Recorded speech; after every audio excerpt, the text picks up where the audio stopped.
ఈరోజు ఆర్ఎస్ఎస్ శాఖలు 300 శాఖలు చూస్తే వేణుగోపాల్ చెప్తాడు, వీక్షణ వేణుగోపాలు 65 లక్షల సైన్యం వాళ్ళకు ఉంది. మన దగ్గర ఎంత ఉంది? ఈ 65 లక్షల సైన్యాన్ని నాకు ఆశ్చర్యం వేస్తుంది. మనం మా ఊరు వెళ్తే చాలా రిమోట్ విలేజ్ అది, అక్కడ జై శ్రీరామ్ అని స్లోగన్స్ ఉన్నాయి.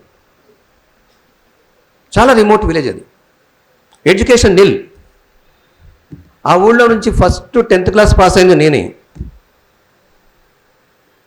కాబట్టి మిత్రులారా, ఎంతవరకు పోతున్నారు వీళ్ళు?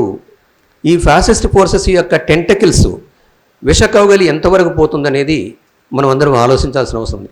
దానికి ఫస్ట్ ప్రపోజల్ నేను మీ ముందు పెట్టేది ఏమిటంటే, ఏఎస్ఎఫ్ నుంచి ఆర్ఎస్యు వరకు ఉన్నటువంటి వాళ్ళు, ASF, SFI, PDSU, DSO, RSU, ఇందులో పనిచేసినటువంటి ఈ minds is valuable minds, knowledgeable minds, ఇవన్నీ కలిసి మళ్ళీ ఎక్కడే కూర్చోవాలని చెప్పేసి నేను ప్రదీప్ గారికి వీళ్ళందరికీ అప్పీల్ చేస్తున్నాను.